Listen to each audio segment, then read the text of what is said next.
৫-৬ রকমের তরকারি রান্না করেছিলাম সেদিন সব তরকারি রান্নাটা বেশ ভালো হলো। একটা তরকারিতে একটুখানি লবণ কম হয়ে গিয়েছিল। বাড়ি ভর্তি ছিল মেহমান। খাবার টেবিলে বসে আমার শাশুড়ি আমাকে বলতেছে, রান্না করার সময় তোমার মন মানসিকতা কোথায় থাকে? রান্না করার সময় কি মন দিয়ে রান্না করতে পারো না? তরকারি রান্না করার সময় লবণ দেওয়ার সময় তোমার কোনো খেয়ালই থাকে না? তখন আমি বললাম যে, মা, সব তরকারি তো ভালোই হয়েছে, শুধু একটা তরকারিতেই একটু লবণটা কম হয়েছে। এটা শোনার পরে আমার শাশুড়ি আমাকে বলল, শ্বশুরবাড়িতে থাকতে হলে চোখ কান সব কিছু খোলা রেখেই করতে হবে। এইভাবে অন্যমনস্কভাবে কাজ করলে চলবে না। বাড়ি ভর্তি মেহমানের সামনে আমি অনেকটাই অপমানিত বোধ করি এবং রাগ আর ভাত দুইটাই পানির সাথে গিলে খেয়ে ফেলি।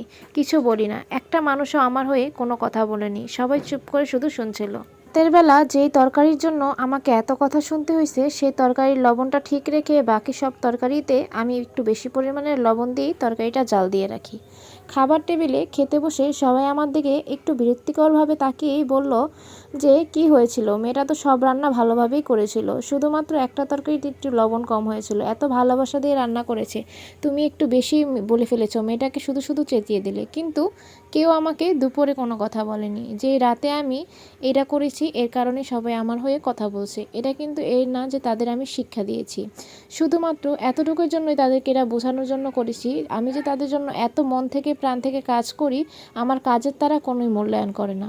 আমি জানি আমাকে যারা অপমান করবে এতে আমার কোনো আফসোস নেই, কিন্তু আমি যে তাদের জন্য এত ভালোবেসে এত কিছু করছি, সেই কাজের তারা মূল্যায়ন না করার কারণেই আমি এই কাজটা করেছি।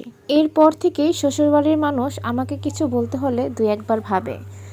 তারপর আমি প্রতিদিন সন্ধ্যাবেলায় সবার জন্য বাহারি রকমের আয়োজন করতাম নাস্তার। কিন্তু সবার ভালো লাগলেও আমার ননদিনীর সেই জিনিসগুলো ভালো লাগতো না।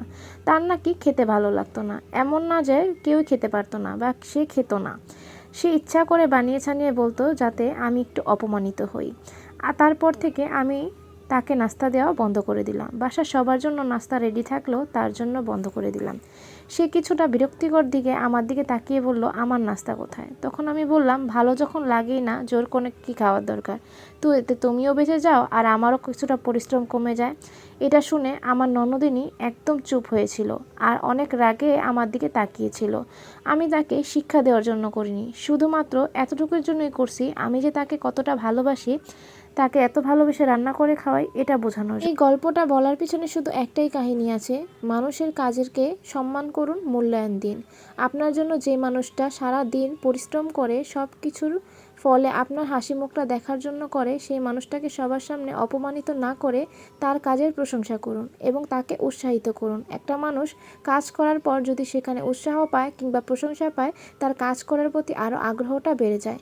আজকের ভিডিওটি এই পর্যন্তই। ভালো লাগলে অবশ্যই লাইক, কমেন্ট, শেয়ার করে পাশে থাকবেন। আল্লাহ হাফেজ।